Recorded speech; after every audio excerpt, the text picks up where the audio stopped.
आणि महत्त्वाची बातमी मराठा आरक्षणासंदर्भात मराठा आरक्षण जेआरच्या विरोधामध्ये हायकोर्टामध्ये आता 2 याचिका दाखल झाल्यात। याबाबत सोमवारी सुनावणी होणार आहे। तर कोर्टामध्ये योग्य भूमिका मांडू, सरसकट आरक्षण दिलेलं नाही अशी स्पष्टता मुख्यमंत्री फडणवीसांनी दिली आहे। तर मराठा आरक्षणाचा जीआर ओबीसींसाठी अडचणीचा असल्याचा आरोप भुजबळांनी केला आहे। हैदराबाद गॅझेटबद्दलच्या जीआरचा विषय अखेर हायकोर्टात गेला। ओबीसींचे नेते मंगेश ससाणे आणि वीरशैव संघटनेचे मनोहर धोंडे यांनी हायकोर्टात जीआर विरोधात याचिका केल्या आहेत। ससाणेंच्या याचिकेवर सोमवारी हायकोर्टात सुनावणी होणार आहे। जी याचिका आहे त्या याचिकेमध्ये अमेंडमेंट करण्याची आम्ही परवानगी मागितली, सुधारणा करण्याची परवानगी मागितली। आमचं म्हणणं मुख्य न्यायमूर्तींनी ऐकून घेतलं की हा जो जीआर आहे जो ओबीसींचा घात करणार आहे, कुणालाही कसल्या प्रकारचे सर्टिफिकेट तिराईत व्यक्तीच्या ॲफिडेव्हिटवर देण्याचा जो यांनी हे जे जीआरच्या माध्यमातून ही सुधारणा आणलेली आहे, तर हा जीआर आम्ही नक्कीच त्याचं ऑपरेशन थांबवू, हा जीआर क्वॅश करून घेऊ अशी आम्हाला आशा आहे। हायकोर्टात दाखल केलेल्या या याचिकांमध्ये काय मागण्या आहेत ते पाहूया। मराठा आणि कुणबी समाज एक नसताना नोव्हेंबर 2023 पासून कुणबी प्रमाणपत्र दिली जात आहेत। मराठा समाजाला कुणबी जात प्रमाणपत्र देऊन सरकार इतर मागासवर्गीयांच्या आरक्षणाला कात्री लावत आहे। ससाणे यांनी न्यायमूर्ती चंद्रशेखर आणि न्यायमूर्ती गौतम अखंड यांच्या खंडपीठासमोर हे सांगितले। एवढं सगळं केल्यानंतर हैदराबाद येतच कुठून, आता कशासाठी आलं तर त्यांनी सांगितल्याप्रमाणे कुणबी नोंदी शोधायचं काम आता ज्यांना मिळाल्या नाहीत कुणबी नोंदी त्यांच्यासाठी जे मराठा आहेत त्यांच्यासाठी हा नवीन रास्ता शोधलेला आहे असं आमचं म्हणणं आहे। केवळ शपथपत्राच्या आधारे जातीचा निर्णय घेणे हे भारतात कुठेही मान्य नाही। आरक्षणासारख्या संवैधानिक विषयावर अशा प्रक्रियेचा अवलंब करणे धोकादायक आहे। तुझ्यासारखा गोरगरीब ओबीसीचा वापर करून मंत्रिपदाने घेतले आणि 40 हजार कोटीचा घोटाळा केला तू, आणि गोरगरीब ओबीसी रस्त्यावर पडला। तुझ्यामुळे मेलाय गोरगरीब ओबीसी समाज। तू काय दिलं मायक्रो ओबीसीला? कोर्टातही आम्ही राज्य शासनाच्या वतीनं योग्य भूमिका मांडू। मी पुन्हा एकदा ओबीसी समाजाच्या नेत्यांना सांगू इच्छितो, आपण जीआर नीट वाचा। कुठेही सरसकट कोणालाही आरक्षण दिलेलं नाही।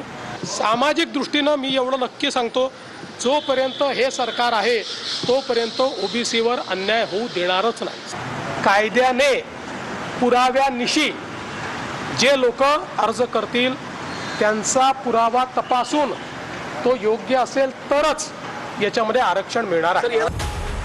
दरम्यान संभाजी ब्रिगेडच्या प्रवीण गायकवाडांनी आरक्षणाने प्रश्न सुटणार नाही अशी भूमिका मांडली। जे ज्ञानी आणि बुद्धिवंत माणूस, तज्ञ माणूस या समाजात आहे मराठ्यांच्या, त्यांची आज गरीब मराठ्यांना गरज आहे। त्यांनी मराठ्यांच्या बाजूने लढण्याच्या ऐवजी तिकडून लढायचं म्हणल्यावर आता आम्हाला आमच्याच लोकांची किव यायला लागली। हे आमचे लोक सुद्धा फितूर होऊ शकतात बुवा। खुल्या वर्गातले हळूहळू सगळेच लोक जर आरक्षण वर्गामध्ये आले तर ते नल नील झाल्यासारखे, म्हणजे सर्वांनाच आरक्षण म्हणजे कुणालाच आरक्षण नाही असं ते मला म्हटले होते। ओबीसी नेते आक्रमक झाले असतानाच गेवराईत हाकेंचे बॅनर फाडल्याची घटना घडली। मी सोमवारी येतोय बारामतीला आणि पोलीस स्टेशनला हजर व्हायला येतोय। काय आमचा गुन्हा? ओबीसीचे प्रश्न मांडणे, उत्स्फूर्तपणे मांडणे हा गुन्हा असेल तर सोमवारी मी बारामतीच्या पोलीस स्टेशनला येतोय। त्यावेळी हजारोचा जनसमुदाय उपस्थित राहील। येतोय बारामतीला सोमवारी। हे राजकीय पोळी भाजायला लागलेत नाटकं करून, आणि मग त्या बैठका घेणार कुठं बी त्याच्या विरोधात। बोर्ड हेच फाडीत येत, लावित येत हेच, काळ हेच लावित येत, हेच यांची गाडी फोडून घेतात आणि ते मराठ्यावर येतात आणि मग गोरगरीब ओबीसीचा वापर करतात। सोमवारी हायकोर्टातली सुनावणी आणि ओबीसींच्या आंदोलनामुळे हा विषय तापणार असल्याचं स्पष्ट आहे। तर मराठा आरक्षणाच्या जीआरवरून भुजबळ आणि जरांगे यांच्यामध्ये जुंपली। जीआर मागे घ्या नाही तर राज्यामध्ये अराजकता माजेल असं भुजबळ म्हणाले। महाराष्ट्रामध्ये जरांगेशाही चालणार नाही असंही भुजबळांनी म्हटलं। तर भुजबळ नासका माणूस, जरांगेशाही लोकशाही मार्गाने चालली आहे असा पलटवार जरांगेंनी केलाय। पत्राच्या आधारे जातीचा निर्णय घेणे हे भारतात कुठेही मान्य नाही। आरक्षणासारख्या संवैधानिक विषयावर अशा प्रक्रियेचा अवलंब करणे धोकादायक आहे आणि म्हणून त्या सगळ्याचा विचार करून 2/9/25चा निर्णय जो आहे त्याच्यातली संदिग्धता दूर करावी किंवा मागे घ्यावा, अन्यथा राज्यामध्ये तणाव आणि अराजकता निर्माण होण्याची शक्यता आहे. हे पत्र आम्ही काल त्यांना दिलेलं आहे. घराघरातले मराठी आता तर मायामावल्या सहित सगळे पेटून उठलेत की आता रस्ते जाम करायचे सगळे, जर आपल्या जीआरला धक्का लागला तर. हा का मुळावर उठलाय गोरगरिबांच्या लेकरांच्या, काय कळत नाही मला. या देशामध्ये लोकशाही आहे, या देशामध्ये जरांगेशाही अजून यायची आहे, ती अजिबात येणं शक्य नाही. बाकीच्या राज्यांमध्ये देशांमध्ये आजूबाजूला गडबड होते आहे, परंतु बाबासाहेब आंबेडकरांचं संविधान एवढं मजबूत आहे की त्यांनी आपल्या अनेक राज्यांना, अनेक भाषांना, अनेक जातींना, अनेक धर्मांना एकत्रित बांधून ठेवून ही लोकशाही जी आहे आतापर्यंत जपलेली आहे. अरे तह्यासारखा नास का नाही रे कुणी. जरांगेशाही लोकशाही मार्गाने चालली आणि मी शाही फी मानत नाही, स्वतःला गरीबाचं लेकरू मानतो. मराठ्यांच्या गरीबाच्या पोटी जन्म घेतला, शेतकऱ्याच्या वेदना माहिती आहेत गरीब मराठ्याच्या. मला लेकरा बाळ आमच्या कचाकच फाश्या घ्यायला लागल्यात. आमचे लेकरा बाळ 1% हुकलं तर घरी रडत यायला लागलेत. लोकशाही मार्गाने आंदोलन केलं आत्तापर्यंत, उपोषण रक्त जाळले. तुझ्यासारखा गोरगरीब ओबीसीचा वापर करून मंत्रिपदाने घेतले आणि 40 हजार कोटीचा घोटाळा केला तू, आणि गोरगरीब ओबीसी रस्त्यावर पडला. तुझ्यामुळं मेलाय गोरगरीब ओबीसी समाज. आता लोकशाही आहे, रस्त्यावर कुणी उतरू शकतो का, आणि बाकीचे काही उतरू शकत नाही असं काही का. रस्त्यावर काही अशी बंदी तर नाही आहे की ओबीसीने उतरू नये. आता उतरलेच आहे ना ठिकठिकाणी, फक्त ते ग्राम पातळीवर, जिल्हा पातळीवर चालू आहे. ते सुद्धा एकत्रित येऊन मोठा लढा उभा करू शकतात ना. अरे मिळालेला जार रद्द करता, थोडे तरी लाज वाटल्या पाहिजे. छगन भुजबळला की गोरगरीब मराठ्यांच्या लेकराच्या मुळावर का उठायचं आपण. मराठी गप्प बसत नाही आता, काम फेम बघू. आता चलून 1 वर्षभर लढाई चालायची असली तरी आता आमची लढायची तयारी. हा वर्षभर काम बंद करतो आम्ही. आता खेटायचंच आहे तुला बी. आता तुला ज्या ताकद खेटायचं, तू कोर्टात खेटला मी कोर्टात खेटणार. तो मोर्चाने खेटला आता मोर्चाने खेटू, तो रस्त्यावर खेटला रस्त्यावर खेटू, तो जी भाषा असेल त्याने खेटू. बघ खेटत का नाही जाता, पण सुरुवात तू करणार, आम्ही नाही. आम्हाला कायदा सुव्यवस्था बिघडायची नाही आणि कधी आयुष्यात बिघडू देणार नाही, कारण सरकारला शब्द दिलाय. ही अवलाद अशी आहे, एकदा शब्द दिला तर मागे फिरत नाही. तर बोगस प्रमाणपत्र वाटप होऊ नये असं वक्तव्य पंकजा मुंडेंनी केलं. यावर पंकजा मुंडे काट्याच्या रस्त्यानं जाणार नाहीत असं मनोज जरांगे पाटील यांनी म्हटलेलं आहे. तर कोणताही चुकीचा दाखला दिला जाणार नाही असं बावनकुळेंनी स्पष्ट केलंय. कुठलेही अवैध दाखले दिले जाऊ नये, कुठल्याही प्रकारचे सरसगट दाखले दिले जाऊ नये आणि आतापर्यंत जे दाखले दिले आहेत त्याची श्वेतपत्रिका काढावी, त्या दाखल्यांच्या संदर्भामध्ये पडताळणी करावी, अशा प्रकारची ठाम भूमिका देखील आम्ही घेतलेली आहे. ही जर आमच्या पोरांविषयी त्यांची नियत असेल तर मग मात्र आम्हाला सुद्धा त्याच पद्धतीनं लढावं लागणार आहे, हे सुद्धा त्यांनी लक्षात ठेवायचं. मी ते नाही ऐकलं, मी मीडियाच्या माध्यमातूनच ऐकतो की ते असं म्हणल्यात म्हणून, परंतु आम्हाला नाही वाटत त्या म्हणले असतील, कारण त्यांच्या घराला एक वेगळा वारसा आहे आणि वारसा आणि विचार तोडून चांगला रस्ता सोडून पायवाटीनं काट्याच्या रस्त्यानं जायचं काम ते करणार नाहीत असं वाटतंय. आणि तुम्हालाही त्याची जाणीव आहे, तुम्हाला माहिती आहे तुमचं आरक्षण बोगस आहे का नाही. वरचं 2% 6 जाती कशा घुसल्या. 2% 1.5% असणारा समाज 3.5% आरक्षण खातो कसा, हे आम्हाला माहिती. बोगस खाणाऱ्यांनी आमच्या ओरिजिनल कुणबीच्या प्रमाणपत्रावर बोलायची काही गरज नाही, जे बोगस आरक्षण खाते त्यांनी. आणि तुम्ही किती बोगस खाताय, किती बोगस प्रमाण करताय. मराठ्यांनी तुम्हाला कधी बोगस नाही म्हणलं. ताई यांनी मागणी केली की एक श्वेतपत्रिका, जर खोट्या ओबीसी दाखले गेले असतील तर याची श्वेतपत्रिका सुद्धा त्या ठिकाणी काढण्याची गरज आहे का, अशी मागणी त्यांनी केलेली आहे. अजून तसा निर्णय झाला नाही, पण पंकजाताईचं म्हणणं एवढंच होतं की काही चुकीचे प्रमाणपत्र जर GRचा संभ्रम तयार करून GR बद्दल गैरसमज निर्माण करून काढले तर त्यावर मात्र नियंत्रण असलं पाहिजे. GRचा संभ्रम तयार करून GRचा चुकीचा अर्थ काढून कोणी जर सर्टिफिकेट दिल्या तर श्वेतपत्रिकाची मागणी काल झालेली आहे. दोन्ही ठाकरेंच्या युतीच्या हालचाली वाढलेल्या आहेत. आज मनसेची तर उद्या ठाकरेंच्या शिवसेनेची बैठक होती. तर दुसरीकडे राज ठाकरे उद्धव ठाकरेंच्या दसरा मेळाव्यामध्ये जाणार नाहीत असं बाळा नांदगावकर यांनी म्हटलंय. ठाकरेंची शिवसेना आणि मनसेमध्ये युतीच्या हालचाली वाढल्या आहेत. काल उद्धव ठाकरे राज ठाकरे यांना शिवतीर्थवर जाऊन भेटले. त्यानंतर आज राज ठाकरे यांनी मनसे पदाधिकाऱ्यांची बैठक घेतली. उद्या ठाकरेंच्या शिवसेनेनंही पदाधिकाऱ्यांची बैठक बोलावली. शिवतीर्थवर राज ठाकरे आणि उद्धव ठाकरेंची राजकीय चर्चा झाली. दोन्ही भावांनी एकत्र यावं असं मत उद्धव ठाकरेंनी मांडलं, अशी माहिती बाळा नांदगावकर यांनी दिली.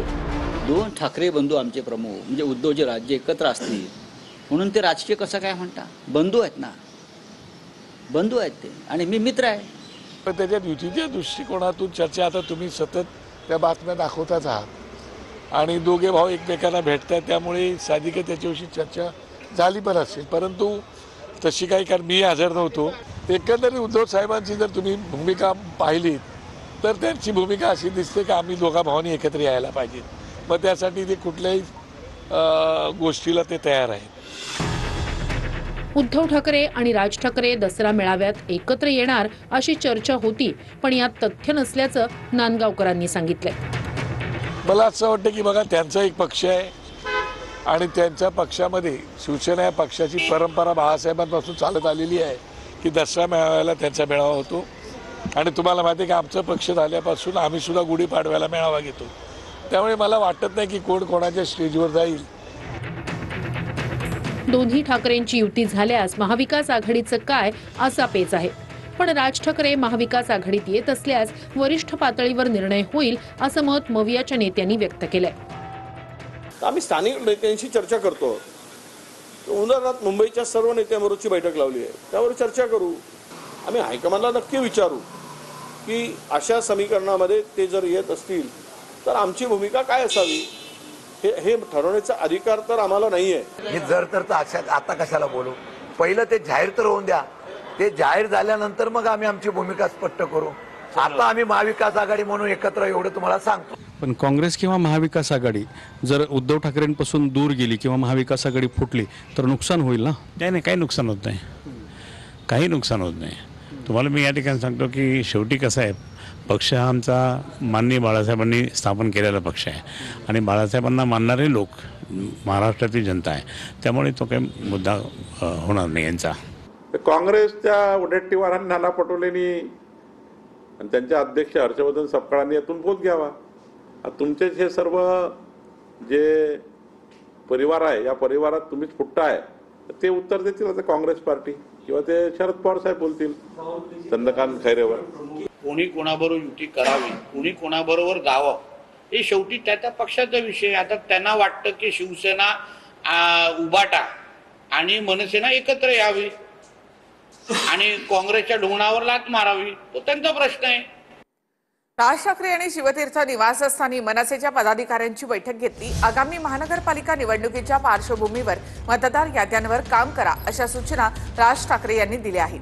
मतदार याद्यांची पडताळणी करून आढावा घ्या, तसंच सर्व नेत्यांनी स्थानिक पातळीवर जाऊन पदाधिकाऱ्यांच्या विभागीय बैठका घ्या असे आदेश राज ठाकरे यांनी दिले.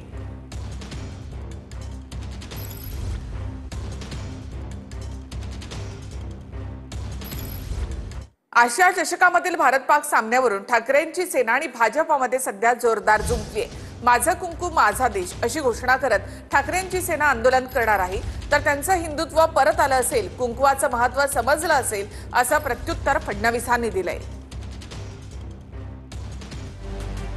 आशिया चषकात 14 सप्टेंबरला होणाऱ्या भारत पाकिस्तान क्रिकेट सामन्यावरून राजकीय वातावरण तापलंय. भारत पाकिस्तान सामन्याला विरोध म्हणून 14 सप्टेंबरला ठाकरेंची शिवसेना माझा कुंकू माझा देश आंदोलन करणार आहे. दुबईत खेळवला जाणारा भारत पाकिस्तान सामना लोकभावनेच्या विरोधात असल्याचं संजय राऊतांनी म्हटलंय. यावर मुख्यमंत्री फडणवीसांनी जोरदार पलटवार केलाय. प्रधानमंत्री म्हणाले खून और पानी एक साथ नहीं बहेगा. आमचा प्रश्न आहे, मग खून और क्रिकेट एक साथ कैसा खेळ? एका बाजूला तुम्ही काश्मीरमध्ये रक्त सांडत असताना तुम्ही क्रिकेट खेळायला आमच्याकडे येता? लाजा वाटत नाही तुम्हाला? हाच प्रश्न भारतीय जनता पक्षाला आहे.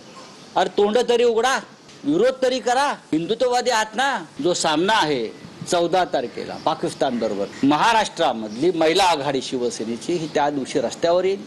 नवरात्र येत आहे आणि नवरात्रामध्ये कुंकवाचं फार मोठं महत्व आहे. छत्रपती शिवाजी महाराजही आई तुळजाभवानीचा टिळा लावून त्या ठिकाणी युद्धाला समोर जात होते.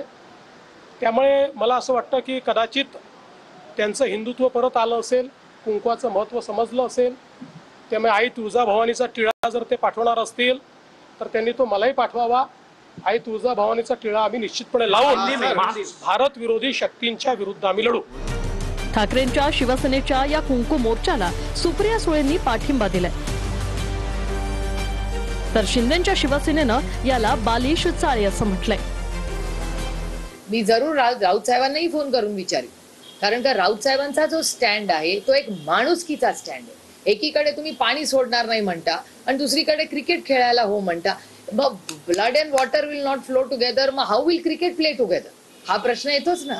त्यामुळे हा गांभीर्याने विचारला नाही. उगाच मला फक्त सरकारवर टीका करायची नाही, पण मला गांभीर्याने हा प्रश्न विचारायचा आहे.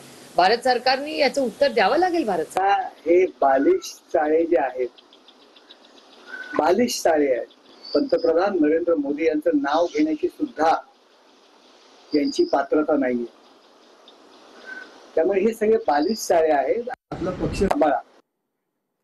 ठाण्यावरून गणेश नाईक आणि शिंदे यांच्या शिवसेनेमध्ये जुंपली आहे. रावणाचा उल्लेख करत गणेश नाईकांनी केलेल्या टीकेला नरेश मस्केंनी उत्तर दिलं. रावणामध्ये असलेले गुण कुणात आहेत हे अख्ख्या जगाला माहिती आहे असं मस्के म्हणाले. नवी मुंबई महापालिकेत मी पक्षाला सत्ता मिळवून दिली, ठाण्यात सुद्धा मी सत्ता मिळवून देऊ शकतो, पण त्यासाठी रावणाच्या अहंकाराचं दहन करावं लागेल. त्यासाठी तुम्ही तयार आहात का, अशी विचारणा गणेश नाईकांनी भाजपच्या पदाधिकाऱ्यांना केली.